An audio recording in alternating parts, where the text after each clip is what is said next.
everyone, welcome back to my channel. Today I am going to be talking about cold brew coffee, and I'm also going to be showing you how I make it. I think cold brew is something that is like a little bit of a trend right now. We obviously see it a lot in grocery stores or in coffee shops. A lot of people don't really know what it is, what it does, and the fact that there are health benefits to it. Cold brew coffee is something that I have been doing for the last year and a half. It's something that I really love. It's something that I have talked about before, I have covered before on my website, but I really wanted to get a video filmed here so that it was easily shareable and so that people really know what the benefits of brewing their coffee cold is and why, you know, it's a trend and why we're doing it, and then also how to do it, and clear up a little misconception about it, which is that it needs to be drank cold. It doesn't, and that's very confusing to people. So let me explain to you what this whole thing of cold brew coffee is, and then explain to you what you need to make it, and so on and so forth. All right, so the first thing is that it is cold brew coffee. The name kind of says it all. It is brewing your coffee cold as opposed to brewing your coffee hot. When your coffee comes into contact with your bean or your pod or your grounds come into contact with water, it starts a process of brewing. When you heat it up, it brews the coffee right away. When you do it cold, it requires time. So basically, the method in which you are doing it is you are taking coffee grounds and you are soaking them in cold water, you are letting them sit, and this process is brewing your coffee without heat. Why would anyone want to do this? Why would someone want to take the extra time to go above and beyond and do this? The main reason here is the acidity content. When the coffee bean is brewed with cold water and not with heat, the acidity component in the coffee comes down about 67%. That is like the most specific number, but that is the number, which is a lot, right? If you are someone who is more sensitive to acidity, if you're someone who gets acid reflux or heartburn or just negative effects from coffee, but you love it, this could be a really, really great way for you to do it. I personally never had an issue with coffee. Coffee was never overly acidic to me or bothered my stomach or anything like that. But when I started doing food combining and eating a lot more alkaline, my naturopath was very like not down for coffee, and he still isn't. When you brew your own coffee as opposed to making Nespresso or Keurig or whatever the other, you know, pods are, which, you know, so many of us do, and it's really easy, you are getting that control over the quality of your bean and being able to choose where your bean comes from. Just to reiterate, cold brew coffee is the method of brewing, not the method of drinking. So you're brewing your coffee bean 12 to 24 hours in cold water, and then if you want to heat it up, I heat mine up. You can totally do that. Later on in this video, I'm gonna show you how I go about doing that. So cold brew doesn't mean you need to drink it cold. You can drink it hot. It's about the brewing method of it that is reducing the acidity of the coffee bean. All right, so a few things that you are going to need to make cold brew. You actually don't need this apparatus contraption that I'm showing you right here. You really don't. You could legit just take your beans, put them into like a big jar or like a big mason jar, cover them in water, put them in the fridge for 12 to 24 hours. I do 24, and then run them through a nut milk bag, and you would have your coffee. This, all it really does is it just has a filter inside, a mesh strainer. It just makes it really easy. It's affordable. I will link it for you guys. If this is something that you want to try before investing in this, I'm calling it an apparatus. I don't know why, but I am. Before investing in this, you just try it, see if you like it, see how it works for you. Otherwise, if you're down for this and you want to get on it, this is a really great one. I got it on Amazon. I think it's like 25 bucks and it's great. Let's talk about what you're gonna do. So number one, you wanna get a good quality source of beans. I'm not overly like committed to a brand or a bean. I really just want to go for an organic bean. I like a stronger coffee. This one is by Virgin Hill. It is a bold dark coffee. It's EcoCert, it's organic, all the good things. And I also really like Balzac's coffee, which I will link down below. But there's so many great organic coffee brands out there. It's a great way to support your local roasters. This one is actually out of Brome. So this is actually a Quebec brand where I live. I've also purchased before like Four Sigmatic. There's a lot of coffee beans out there now that have adaptogens in it, which is great. So you can play around. I think it's actually really fun. I used to always just do Nespresso and that was really easy. Ever since doing cold brew, it's really fun to like find new coffee and try new coffee beans. This bag of beans, which is 12 ounces, is $9. It's all organic.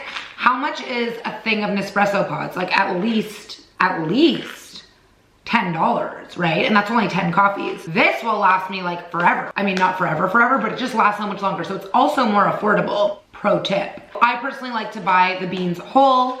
Is you're gonna buy your beans. You'll find the ones you like, try things out. It's a fun experience. You're gonna get a coffee grinder. I have this one, it's by Bodum. Also really inexpensive. You're gonna grind up your beans, or if you don't wanna buy a coffee grinder, buy your beans ground. I don't really think it makes a big difference. You are going to fill up this little mesh strainer with your coffee. You are gonna pour it over with water. You are gonna cover it.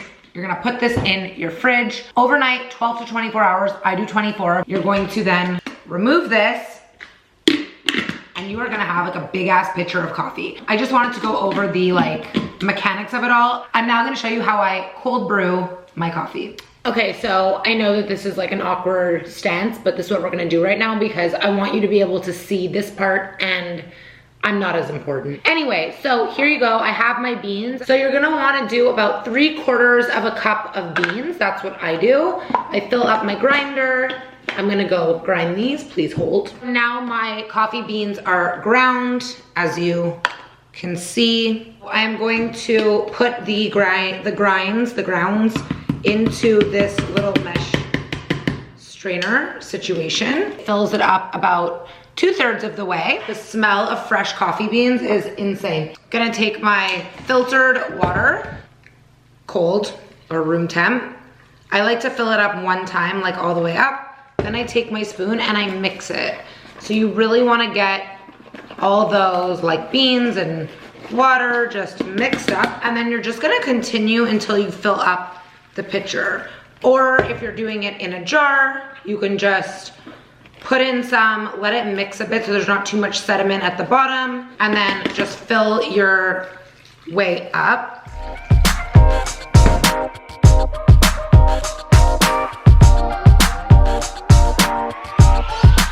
Now my coffee is nice and full. It's already dark, but it's gonna get its strength from really just sitting now overnight. Like I said earlier, I like to brew mine for 12 to 24 hours. So I'm going to literally just now place this into the fridge. I'm gonna let it sit until tomorrow, and then I'm gonna show you how I make my coffee with my cold brew. It's been 24 hours and it is time for me to strain. So literally all you do is you just wanna lift out this filter. I just like to leave it kind of on its side to let everything come out and drip down. See, some extra coffee will come out. You have your coffee ready to go. Now I'm gonna make my coffee and show you what that looks like. Here I have my Nespresso milk frother. I also use this to warm it up. I have my cold brew right here. So I just fill it up as much as I can. So it's filled up, covered. I then press this one because I'm not trying to froth it, I just want to warm it. It will warm up the coffee. When it's ready, it will stop flashing, and then I add it here. So in the meantime, I'm gonna add in the things I add in my coffee. I like to add in about a teaspoon of maca. This is really good for hormonal balance. It's really good for energy. It's really good for stress and cortisol levels. I then like to add in about a teaspoon of Simply Inulin. Simply Inulin is a prebiotic, very good for the gut, feeds probiotics, very, very good for digestion. So add a little bit of that in there. It also makes the coffee nice and frothy. And then of course, Ceylon cinnamon. I just love the taste. Also has so many health benefits, including lowering cholesterol and blood sugar. Once the coffee is ready, I'm gonna pour it on top of here. I'm gonna froth a little bit of my homemade coconut milk, blend it all, and make a nice little latte. If you wanted to make a smaller coffee, you could also put less in here and mix your milk in. and then froth it all together. This is like one of my go-to favorite kitchen items, and I actually purchased it because of cold brew. So in the past, I have a small one on my Nespresso machine, but when I started wanting to do my cold brew warm, I didn't want to have to put it in the microwave every day. I didn't want to have to heat up a pan on the stove. So this actually just seemed like the next best option. It works perfectly for this. Also, if you're making a smaller coffee, you could just put all the stuff in there and it kind of blends it all and froths it all together, which is excellent. So now it's done. Take this off just to show you what it looks like. It has this like nice froth on top. So I'm just gonna add that into the powders. I'm gonna give it a little mix so no powders get stuck at the bottom. And then I'm going to take my coconut milk. I'm just gonna pour in probably like a 1/4 cup, maybe a little bit less. I'm also just warming up the coconut milk because it's gonna go into the NutriBullet and I'm gonna blend it all together and make a latte. Although I am using cold brew, I am still able to have a frothy, delicious latte. I think everyone has this misconception that cold brew has to be this like iced coffee on ice. It's so not the case. In the past, when I've been on vacation and I've ordered cold brew warmed up, they're like, sorry, what? Cold brew is really about the brewing process, like I said earlier, and about reducing the acidity and making it more easy on the stomach. And then also you have less of a caffeine crash because of the way that it's brewed, and because there's less acidity, you have a more stable sort of like caffeine exposure. I don't know the right word. Your caffeine just stays stable. And for the people that I've recommended cold brew to, they're shocked because a lot of them used to have like 3 coffees a day, and since doing cold brew, they really only need that one in the morning. So there you go. I'm gonna pour it into here. And we're gonna blend her up.